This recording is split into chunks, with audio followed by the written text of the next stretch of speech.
जहां उंगली कर दी ज़मीन मेरी, जहां रुमाल डाल दिया ज़मीन मेरी, तो स से सड़कों पर जाम करके स से शाहीन बाग बना देंगे। तो क्यों आप लोग नरम नहीं हो जाते? ले लीजिए ना बिल वापस, नहीं होगा ना भोपाल में ना बंगाल में। वक्फ है, बहाना है, इनको आग लगाना है, दंगे भड़काना है, इसीलिए इस प्रकार से सीए के टूल किट को अपनाना है। क्या ये बिल वापस होगा? एक तरफ तो आप लोग बात करते हैं सबका साथ, दूसरी तरफ आप लोग इतने कठोर हो रहे हैं, संशोधन कर रहे हैं। पर्सनल लॉ बोर्ड वाले कह रहे हैं कि आप भावनाओं के साथ खेल रहे हैं। क्यों आखिर? नहीं, जब ये कह रहे हैं भावनाओं के साथ खेल रहे हैं, तो ये संशोधन की वकालत तो सच्चर कमेटी रिपोर्ट ने की थी, तो क्या वो भावनाओं से खेल रहे थे? ये रिकमेंडेशन रहमान खान की 2008 की रिपोर्ट ने की थी, क्या वो भावनाओं से खेल रहे थे? और इसमें आगा खानी समाज, बोरा समाज, पसमानदा समाज, महिलाएं, मुस्लिम महिलाएं जो माइनॉरिटी में माइनॉरिटी है, वो चाह रहे थे कि उनका अधिकार सुनिश्चित हो। दरअसल ये कानून क्या है? ये कानून है स से सामाजिक न्याय को सुनिश्चित करने वाला, मतलब कि 37-40 लाख एकड़ की ज़मीन, मात्र इनकम 167 करोड़, मतलब प्रति एकड़ 440 रुपये। और अगर आप देखेंगे आमतौर पे कम से कम 1-2 लाख रुपए प्रति एकड़ आपकी इनकम हो सकती है ज़मीन पर। तो क्या इतनी भारी मात्रा में भ्रष्टाचार हो रहा है, तो इसको सुधार कर जिनका अधिकार बनता है, बेवाओं का, यतीमों का, गरीबों का, पसमानदाओं का, उनको ना दिया जाए? स से संविधान की सुरक्षा, जो वक्फ को मन मौजी है, वक्फ मन मौजी है। जहां उंगली कर दी ज़मीन मेरी, जहां रुमाल डाल दिया ज़मीन मेरी, फिर आप जाइए ट्राइब्यूनल में, ट्राइब्यूनल से अगर आप हार गए तो कोर्ट नहीं जा सकते। तो ये मन मौजी व्यवस्था थी। इसमें संविधान के सुरक्षा और सामाजिक न्याय के लिए अगर संशोधन किया जाए तो स से सड़कों पर जाम करके स से शाहीन बाग बना देंगे। ऐसे स से सांप्रदायिक धमकी देने वाले लोग बताए कि क्या ये संवैधानिक है? और ये कहते हैं, देखिए आज प्रोटेस्ट के दृश्य देखे होंगे, उसमें हमास और हिजबुल्लाह के फ्लैग नजर आए। आज ये कहा जा रहा है कि संविधान हम नहीं मानते, मुर्शिदाबाद में कहा गया। आज ये पुलिस के ऊपर आक्रमण किया जाता है कहीं प्रदर्शन के नाम पर, कहीं बोलते हैं हश्र दिखा देंगे, कहीं बोलते हैं शाहीन बाग बना देंगे। तो क्या ये संविधान समेत है क्या? तो इसीलिए मैं कह रहा हूँ कि मन में वोट बैंक की दुकान, जुबान पर संविधान, यही है नफरत के भाईजान। नहीं तो अगर ये सब दृश्य बीजेपी वाले देख रहे हैं, आप लोगों ने सीए का समय भी देखा, आप लोगों ने 3 तलाक का समय भी देखा, तो क्यों आप लोग नरम नहीं हो जाते? ले लीजिए ना बिल वापस, नहीं होगा ना भोपाल में ना बंगाल में ना फिलिस्तीन के झंडे लहराएंगे। इसको इस तरीके से देखिए, इन्होंने क्या कहा है कि हम सुप्रीम कोर्ट जो कहेगा मानेंगे। हाँ, ठीक है। सुप्रीम कोर्ट में 17 PIL भी गई है। हाँ। सुप्रीम कोर्ट ने तो सीए पे ठप्पा लगाया, माने क्या? सुप्रीम कोर्ट ने तो 3 तलाक का कानून बनाने कहा, माने क्या? सुप्रीम कोर्ट ने 370 जो है वो सही है कहा हटाना, माने क्या? सुप्रीम कोर्ट ने तो शाह बानो का बोला था, सुप्रीम कोर्ट ने तो शाहरा बानो का बोला था। जब भी सुप्रीम कोर्ट कुछ कहता है तो सुप्रीम कोर्ट के खिलाफ पार्लियामेंट में आना है, पार्लियामेंट कुछ कहता है तो सुप्रीम कोर्ट जाना है, और दोनों पे बात ना बने तो सड़कों को जाम करना है। इस प्रकार से नहीं हो सकता। और मैं आखिरी से एक बात पूछना चाहता हूँ, देखिए आज हम सिर्फ इतना पूछना चाहते हैं कि दिक्कत क्या है? संशोधन होंगे और ऐसी व्यवस्था किसी और के पास नहीं है, ना जैन समाज के पास, ना क्रिश्चियन समाज के पास, ना हिंदू समाज के पास। तो केवल एक के पास ऐसी व्यवस्था हो कि जिस ज़मीन को डिक्लेयर कर दे वो मेरी। और इसके ऊपर शिकायत करने वाले बीजेपी के लोग थोड़ी है। मुनब्बम में तो क्रिश्चियन समाज के लोग हैं, एर्नाकुलम में क्रिश्चियन समाज के लोग, KCBC, CBCI ये कैथलिक बॉडीज़ बोल रही है। तो क्या वो भी RSS से है क्या? मैं तो कह रहा हूँ कि प्रियंका वाड्रा जी जो खुद वायनाड से है, राहुल गांधी केरल से सांसद हुआ करते थे, उन्होंने एक शब्द क्यों नहीं बोला? इसलिए नहीं बोला क्योंकि अब दोनों में तुलना करनी पड़ी कौन से वोट बैंक के साथ खड़े रहे। उनके बदले बोल रहे हैं ना ओवैसी जी, हिटलर बता रहे हैं, कह रहे हैं जैसे हिटलर ने आग में झोंक दिया, मोदी भी यही कर रहे हैं, मुसलमानों के साथ यही कर रहे हैं। ओवैसी साहब ने बोला था सीए का कानून लागू होगा तो नागरिकता छिन जाएगी। अब 2 साल हो गए सीए का कानून लागू है, एक की नागरिकता नहीं छिनी। आप बोल रहे हैं कि मुसलमानों की ज़मीनें हड़पी जाएंगी, मस्जिदें हड़पी जाएंगी। तो मैं उनसे सिर्फ इतना पूछना चाहता हूं कि कौन सी मस्जिद हड़पने का कौन सा प्रावधान है? आज वो प्रावधान बता सकते हैं? पर ये वही लोग हैं, देखिए, जो उनका काम है वक्फ है, बहाना है, इनको आग लगाना है, दंगे भड़काना है, इसीलिए इस प्रकार से सीए के टूल किट को अपनाना है। आज ओवैसी साहब ही बता दे कि क्या 71 करोड़ की ज़मीन पर अतीक अहमद ने अतिक्रमण किया था, नहीं किया था? ये वक्फ की ज़मीन पर आज़म खान का मौलाना जौहर यूनिवर्सिटी बना है, नहीं बना है? क्या बड़े बड़े कांग्रेस के और समाजवादी पार्टी के मुस्लिम नेताओं ने वक्फ की ज़मीन हड़पी है, नहीं हड़पी है? इसमें से 10 ऐसी संस्थाएं बता दे जहां पर मुस्लिम बच्चियों के लिए फ्री एजुकेशन हो रही हो, जो वक्फ की ज़मीन पर बनी है। नाम बता दे, नहीं बता पाएंगे। नहीं तो वो ये कह रहे हैं ना कि इतने समय से संशोधन हुआ। मैं भी ये आपसे पूछना चाहती हूँ शहजाद जी, इतने समय से संशोधन हुआ, एक बार भी दिक्कत नहीं हुई, एक बार भी ये वक्फ को हिफाजत करने की बात नहीं चलाई गई, मुहिम नहीं चलाई गई। अब ऐसा क्या हो गया, क्या कर दिया आप लोगों ने ऐसा कि बिल्कुल हिफाजत करने की बात आ गई वक्फ को? देखिए ऐसा है कि इससे पहले जो भी संशोधन लाए गए वो इस दृष्टि से लाए गए जिससे कि एक वोट बैंक को, एक ही समाज को सारे अधिकार दे दिए जाए और एक ऐसी व्यवस्था क्रिएट की जाए जिससे कि वोट बैंक फर्स्ट की मानसिकता झलके। इसीलिए 2013 में 123 प्रॉपर्टीज़ भी हैंडओवर कर दी गई।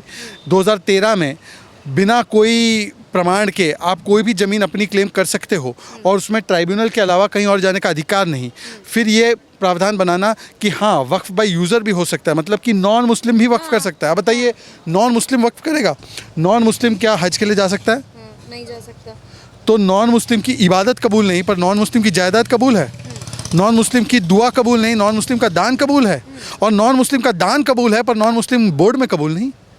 ये कैसे है? ये तो वही बात हो गई शहजाद जी की घर मेरा है और कोई और घुस रहा है। विपक्ष तो यही कह रहा है ना। ऐसा है, देखिए यही है, ये घर जो है ये संविधान द्वारा बनाया गया स्टैट्यूटरी बॉडी है। ये किसी के बाप का घर नहीं है। वक्फ कोई रिलीजियस बॉडी नहीं है। वक्फ कायदे से बनी हुई संविधानिक एक संस्था है, एक पार्लियामेंट्री संस्था है, एक स्टैट्यूटरी संस्था है। तो इसका मतलब ये है कि जो देश के कानून अलग अलग स्टैट्यूटरी संस्थाओं पे लागू होंगे वो उस पर भी लागू होंगे। ये मस्जिद मैनेजमेंट कमेटी अलग होती है, उसमें हिंदू नहीं हो सकता। टेम्पल मैनेजमेंट कमेटी में मुस्लिम नहीं हो सकता, पर टेम्पल बोर्ड में तो हिंदू के अलावा भी तो लोग होते हैं। तारकेश्वर बोर्ड किससे बनाया था? और महाकुंभ का आयोजन किसने किया था? समाजवादी पार्टी के समय पर उसके आयोजन का इंचार्ज आजम खान। और वही आजम खान की पार्टी बोलती है कि अब हिंदुओं को वक्फ बोर्ड जो कि स्टैट्यूटरी बॉडी है उसमें आने का अधिकार नहीं। ये कैसे? अच्छा वक्फ बाय यूजर से हिंदू की प्रॉपर्टी तो चाहिए, हिंदू नहीं चाहिए, ऐसे कैसे हो सकता है? हम जिन्ना के पाकिस्तान में नहीं रह रहे, हम संविधान में चलने वाले देश में रह रहे। ओवैसी साहब जब ये बात कहते हैं ना, ओवैसी की पार्टी का नाम क्या है? ऑल इंडिया इत्तेहादुल मजलिस इत्तेहादुल मुस्लिमीन। भाई आपकी पार्टी में पहले जो संविधान से चलने वाली पार्टी होने का दावा करती है उसमें तो नाम में भी हिंदू नहीं है, ना नाम में हिंदू वहाँ पे, ना काम पे हिंदू यहाँ पे। तो ये हिंदू मुक्त देश चाहते तो जिन्ना वाली मानसिकता नहीं हुई तो क्या हुई? जिन्ना वाली मानसिकता। तो जिन्ना हिंदुओं के साथ नहीं रहना चाहता था। सुनिए, जिन्ना क्या कहता था कि मैं हिंदुओं के साथ नहीं रह सकता। ठीक, वक्फ बोर्ड में हिंदू ना हो कौन बोल रहा है?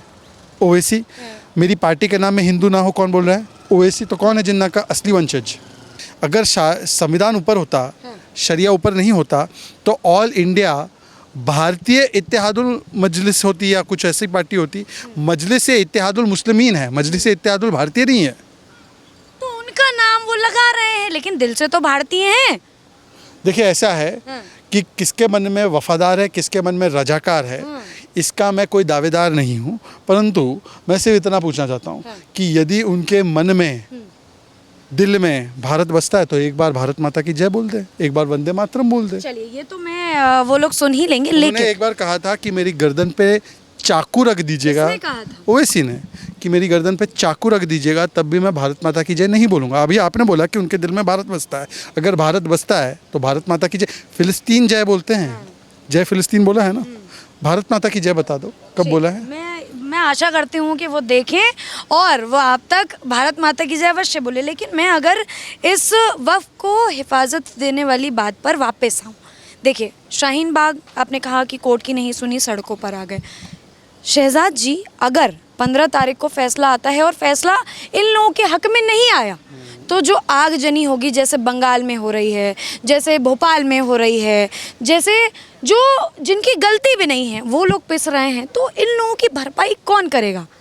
देखिए ऐसा है कि पार्लियामेंट ने दोनों सदनों में 27 घंटे की चर्चा के बाद, जेपीसी में 111 घंटे की चर्चा के बाद 37 बैठकें हुई उसमें, उसके बाद कानून पारित किया है और उस पर राष्ट्रपति के हस्ताक्षर लगे हैं। और संविधान में ये प्रावधान है कि कोई कानून यदि आपको संविधान के खिलाफ लगता है तो सुप्रीम कोर्ट में चैलेंज करें। और उस पर सुप्रीम कोर्ट की सुप्रीम मोहर लगाने के बाद अगर कोई कहे कि मैं ये कानून नहीं मानूंगा, तो ऐसा तो कहा ही नहीं जा सकता। अगर वो देश का कानून नहीं मानते हैं, देश के संविधान को नहीं मानते हैं, तो देश के कानून और संविधान का उल्लंघन करने की जो सजा है उनको वो मिलेगी।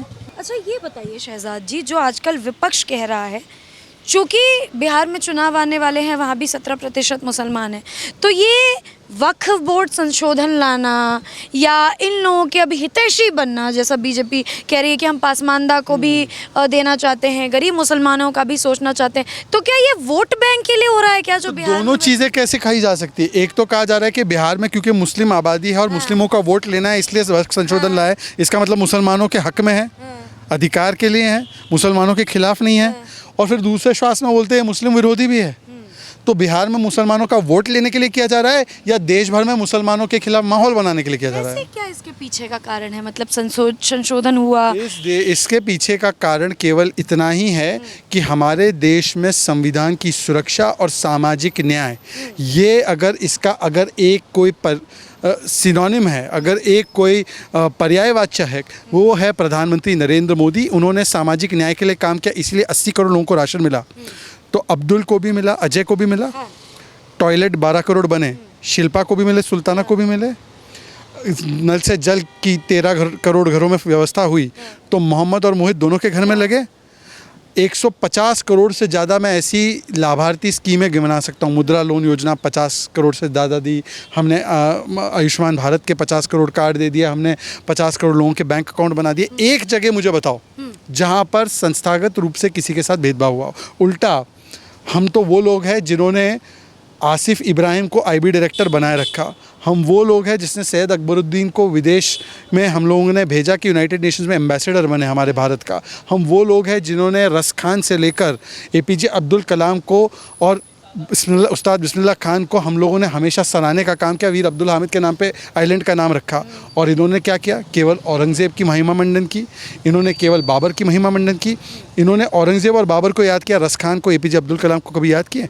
हमने एपीजे अब्दुल कलाम को राष्ट्रपति बनाया। अच्छा शहजाद जी, अगर आप लोग इतने ही अच्छे कार्य करते हैं, सारे लोगों का सोचते हैं, तो किसान बिल के समय जब आप लोगों का दिल थोड़ा नरम हो गया, किसानों के बारे में आपने सोचा कि आगे कुछ गड़बड़ी ना हो, दिक्कत ना हो, तो अभी क्यों नहीं सोच रहे हैं आप लोग? बताइए। बार बार कोर्ट, किसानों के बिल पे भी मैं आपको इनकी हिपोक्रेसी बताता हूँ। इन्होंने कहा वैसे, हाँ हिपोक्रेसी बताता हूँ कि 3 जो कानून थे जो लाए गए, वो 3 कानूनों की सबसे पहले वकालत किसने की थी? यूपीए की सरकार ने, कांग्रेस की सरकार ने। उनके मैनिफेस्टो में था कि एसेंशियल कमोडिटी एक्ट हो या एपीएमसी हो, इनको तो वो हटाना चाहते थे, केवल संशोधन नहीं करना चाहते थे। तो क्या उन्होंने आज तक माना कि उनका मैनिफेस्टो गलत था? चलिए, हमने तो ये कानून वापस ले लिए, परंतु इनसे एक बात पूछिए कि केरल में एपीएमसी एक्ट है क्या? नहीं है। अब केरल में दीदी तो सांसद है वायनाड से, कब आंदोलन करेंगी कि वहाँ पर एपीएमसी एक्ट लागू हो? वहाँ पर ना मंडी है ना एपीएमसी एक्ट है। इनके हिसाब से एपीएमसी में संशोधन करना ये काला कानून था। केरल में एपीएमसी एक्ट ही नहीं है, ना मंडी है, सरकारी मंडी नहीं है वहाँ पे। तो उसके बारे में बताएं प्रियंका जी। यही हमारे और उनमें अंतर है कि वो केवल अपने व्यक्तिगत, पारिवारिक और वोट बैंक के और दल के हित को देखते हैं, हम देश हित को देखते हैं, देश हित में काम करते हैं। ये तो वो लोग हैं जो आतंकवाद में भी वोट बैंक को ढूंढते हैं। इसीलिए तो समाजवादी पार्टी ने एक समय पर आतंकियों को इसलिए छोड़ा क्योंकि वो मुसलमान थे और कोर्ट ने रोक लगाई। एक ने आतंकियों को छोड़ा, एक ने सिमी को मासूम बताया, और हम तो वो लोग हैं जिन्होंने तैयबुर राणा के गर्दन पर हाथ रखकर अमेरिका से उसको घसीट कर यहाँ पे लाने का काम किया। हम में और उनमें यही अंतर है। अच्छा, आप में और उनमें यही अंतर है, मैं मान गई। लेकिन अगर आप लोगों को संशोधन करना ही था शहजाद जी, तो ये पहले भी तो कार्य हो सकता था। ये जो 20 करोड़ अप्रॉक्स इनकी संख्या है मुसलमानों की, क्या आप लोगों को पहले नहीं याद है कि गरीब मुसलमान है, पासमानदा है, सिया सुन्नी बोर्ड है? इसका तर्क अपनाया, इस तर्क को अपनाया जाए, इसका मतलब ये तो है कि हम लोगों ने बुलडोज नहीं किया, हमने जल्दबाजी नहीं की, हमने सभी से चर्चा की, इसीलिए इतना देर हुआ। आप कह रहे हो कि हमने बहुत देर से लाने का काम किया, तो देर से जो ला रहा है मतलब कि या तो वो सारी चर्चा करके ला रहा है और बुलडोज नहीं कर रहा। एक तरफ तो बोलते हो बुलडोज किया जा रहा है, दूसरी तरफ बोलते हो कि इतने साल 10 साल क्यों लग गए। तो दोनों चीज़ एक श्वास में कैसे बोल सकते हैं?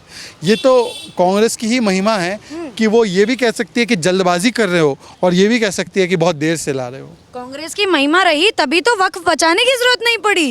विपक्ष कह रहा है, कांग्रेस कह रहा है, अब बताइए डर के एकदम इधर उधर भाग रहे हैं।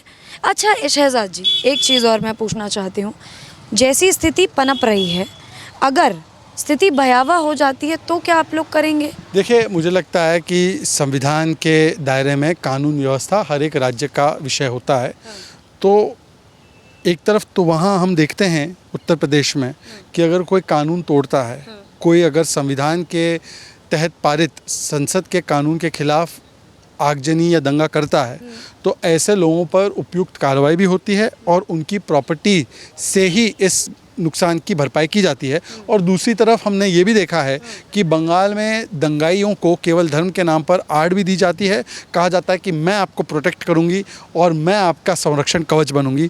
तो ये मानसिकता का विषय है। मुझे लगता है कि यूपी मॉडल को अपनाना चाहिए। जहाँ पे भी कोई कानून तोड़ता है वहाँ पर यूपी मॉडल लागू होना चाहिए। बहरहाल मैं अंतिम सवाल आपसे शहजाद जी पूछूंगी, चाहे कितनी भी स्थिति भयावह हो जाए, क्या ये बिल वापस होगा? देखिए, ऐसा है कि कानून एक बार जब पारित हो गया, अंबेडकर जी ने कहा था कि इसका फैसला केवल सुप्रीम कोर्ट कर सकता है।